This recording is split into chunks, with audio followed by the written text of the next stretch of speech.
오늘 맥주인 성경 사무엘하 10장, 시편 60편, 61편, 에스겔 17장, 고린도후서 3장입니다. 새벽엔 우리가 에스겔 17장 말씀, 우리 두 독수리 비유에 대해서 이제 함께 봤었죠. 오늘 저녁에는 시편 60편 말씀 함께 보고 우리 기도하겠습니다.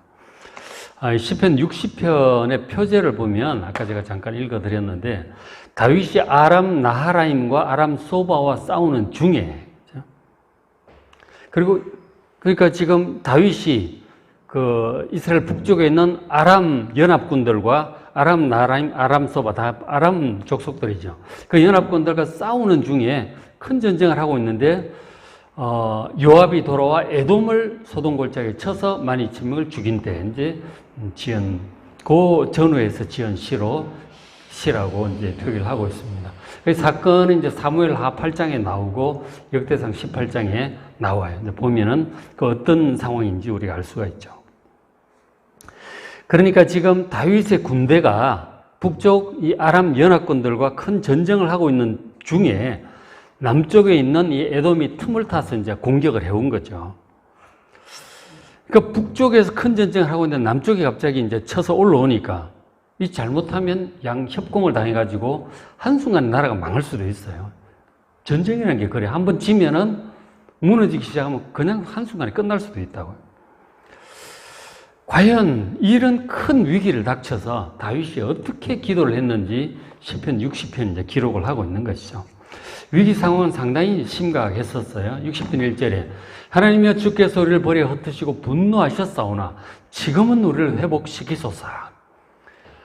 지금 이 적의 공격으로 이제 적지 않은 군사를 잃은 것 같아요. 버려 흩으셨다는 거죠. 그 군사들이 흩어지고 막 큰 위기를 좀 당하게 된 그런 상황이었어요.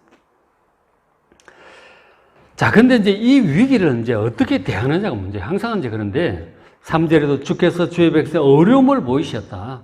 비틀거리게 하는 포도주를 마시게 하셨다. 굉장히 위태로운 거예요. 어떻게 해야 될지 몰라가지고 군사들이 ht어지고 막 그냥 비틀거리는 막 당황하고 정신을 잃을 지경까지 이제 갈 수 있는 굉장히 위태로운 상황까지 갔었던 것이죠. 근데 이것에 대해서 보통 사람들은 이제 두려워하거나, 그죠? 두려워하고 뭐 절망하든지 아니면 뭐 어떻게 누구 도와줄 사람이 없을까 뭐 여기저기 쫓아다니기도 하고 막 허둥지둥 이제 하게 되죠. 그렇게 되는데 다윗의 마음은 저런 위기 가운데서 어땠느냐면 1절은 이제 잘 보면 이제 알 수가 있어요. 하나님이여 주께서 우리를 버려 흩으시고 분노하셨다고 그렇게 표현을 하고 있어요. 이런 위기 상황이 하나님의 분노 때문에 진노 때문에 그런 것이라고 그렇게 지금 이해를 하고 있는 거죠. 자기가 뭐 전략을 잘못 짜서 힘이 부족해서 재수가 없어서 이렇게 여기는 것이 아니고 지금 하나님의 분노 때문에 이런 안 좋은 상황이 벌어졌다고 그렇게 받아들이고 있는 것이죠. 우리도 이제 좀 이런 생각이 필요해요. 일이 생겼을 때 하나님의 허락 없이 되는 일은 없어요. 우리가 이제 새벽에도 에스겔서 보지만은 1차 침공, 2차 침공 자꾸 오는 거예요. 그런 일이 생길 때 하나님께서 이런 일을 왜 허락하셨는가? 그렇게 접근을 해야 되는 것이죠. 우리가 외교 정책을 잘못해서 뭐 군 방비가 부족해서 뭐 재수가 없어서 이런 게 아니다. 그런 걸 생각하기 전에 하나님께서 이런 일을 왜 허락하셨을까를 생각을 해야 되는 것이죠. 이런 불행한 사태를. 그래서 이것은 하나님의 진노가 있다고 지금 다윗이 받아들이고 있는 거죠. 그래서 그 불행한 상황 가운데서 원망하거나 뭐 누구를 책하거나 이것이 아니고 하나님께서 이런 일을 왜 허락하셨는가 하고 자신을 돌아보는 것이죠. 잘못했다고 여기지는 바를 회개도 하고 그런 태도를 가지고 있는 것이죠. 어쨌든 다윗이 이런 태도를 가지고 있어요. 그리고는 하나님께 살려달라고 부르짖는 거예요. 그게 옳은 거예요. 이거를 누가 잘못해서 내가 뭘 부족해서 재수가 없어서 이런 걸 하기 전에 하나님께서 이런 일을 왜 허락하셨는가? 그거를 생각을 해야 돼요. 누구 잘못을 따지기 전에 하나님께서 이런 일을 왜 허락하셨는가 생각을 해야 되고 그리고 하나님께 기도해야 되는 거죠. 하나님 도와주십시오. 살려주십시오. 그런 태도를 다윗에게서 우리가 볼 수가 있습니다. 그러면서 이제 기도가 이제 진행이 되는데 어떻게 진행이 되면 이렇게 진행이 돼요. 60편 4절에 그러니까 지금 물론 이제 우리가 잘못했고 부족함이 있어서 하나님 진노하셨고 이런 일이 이제 생겼단 말이에요. 이제 그렇게 일단 받아들이는데 그럼에도 불구하고 우리 택한 하나님의 백성들에게 주신 하나님의 사명이 있는 거예요. 60편 4절에 주를 경유하는 자에게 깃발을 주시고 진리를 위하여 달게 하셨나이다. 우리가 부족하지만 그럼에도 불구하고 우리가 하나님을 경유하잖아요. 하나님을 섬기지 않습니까? 우리에게 다윗에게 우리 하나님의 백성에게 진리의 깃발을 주신 거예요.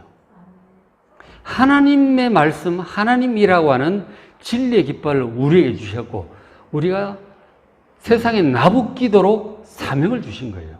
하나님의 존재를 드러내고 하나님의 사랑을 드러내고 하나님의 구원의 섭리를 세상에 드러내야 되는 것이죠. 진리의 깃발을 우리에게 주시고 세상을 향하여 나부끼게 하신 거예요.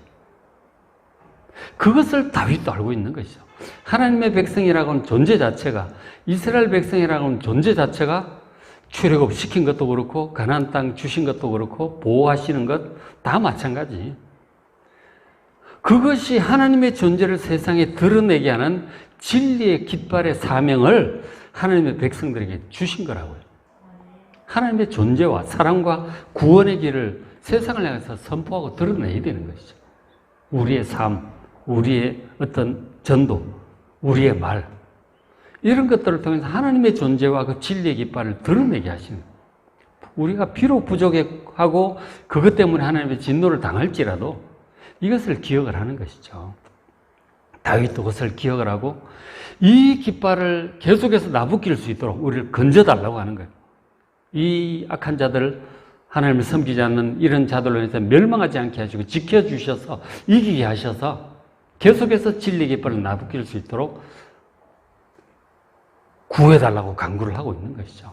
5절에 주께서 사랑하시는 자를 건지시기 위해서 제 오른손으로 구원하시고 응답하옵소서. 하나님 사랑하시는 자가 아닙니까? 우리에게 그래서 진리의 깃발을 주지 않으셨습니까? 우리를 구원하지 않으셨습니까? 이제도 우리를 살려주시옵소서. 기도를 하는 거죠. 진리의 깃발을 나부낄 수 있도록 그렇게 기도를 하는 것이죠. 그죠? 기도로 우리에게 주신 사명 감당할 수 있도록 살려달라고 부르짖는 것입니다. 다윗이 하나님께 이렇게 간절히 기도했어요. 사명을 붙들고 하나님의 자비하심을 붙들고 기도를 한 거죠.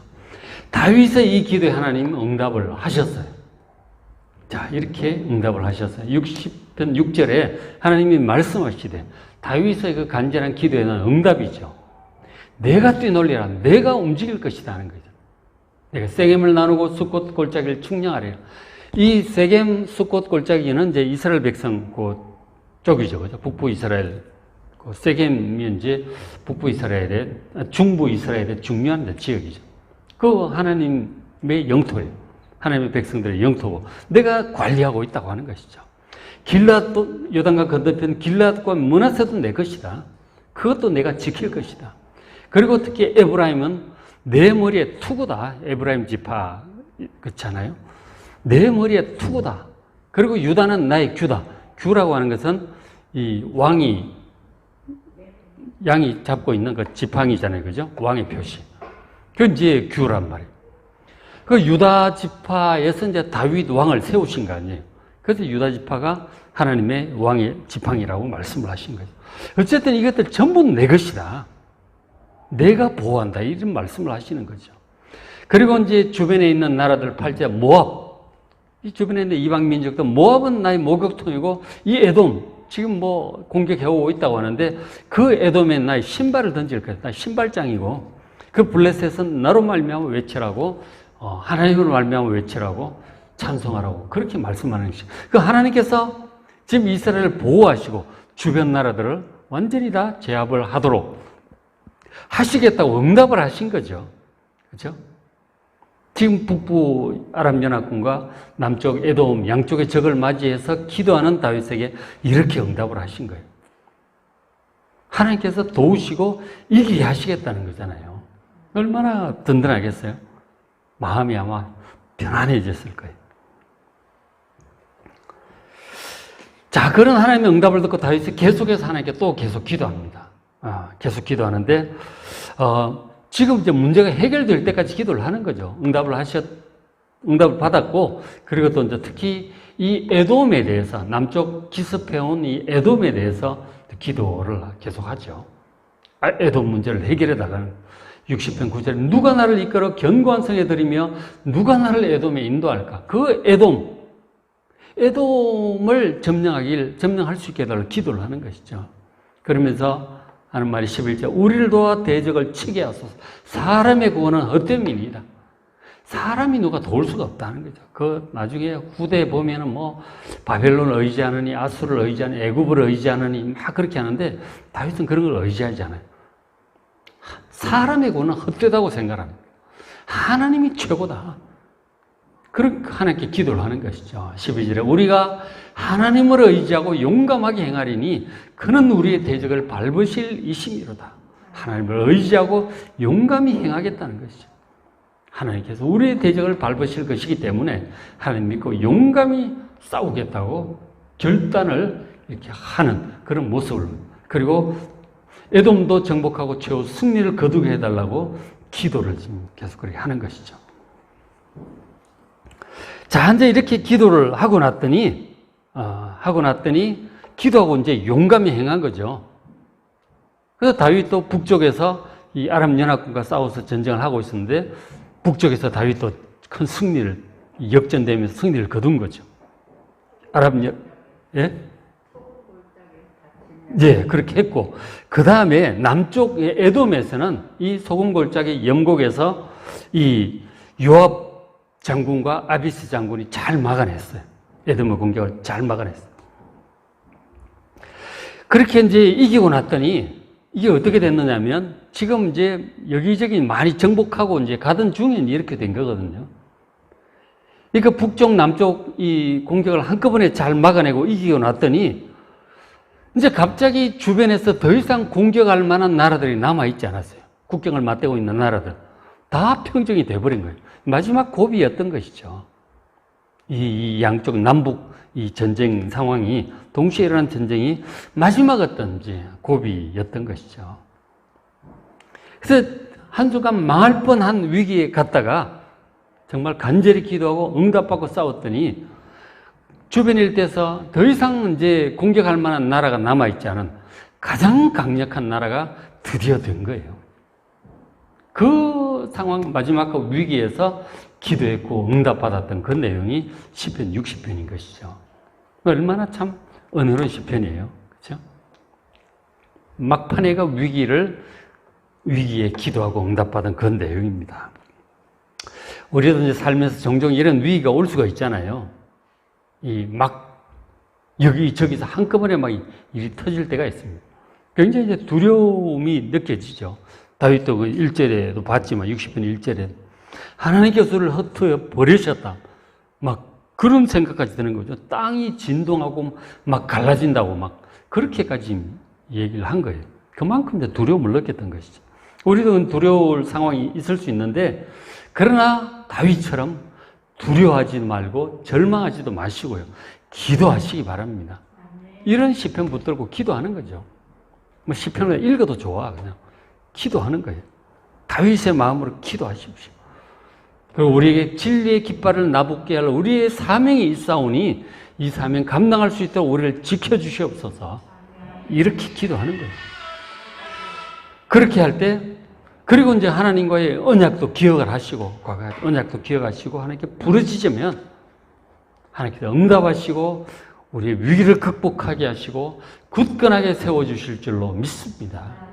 다윗과 같은 마음으로 기도하고 응답받고, 극복하는 우리가 될 수 있도록 기도하는 이 저녁 되시기를 주의 이름으로 축원합니다.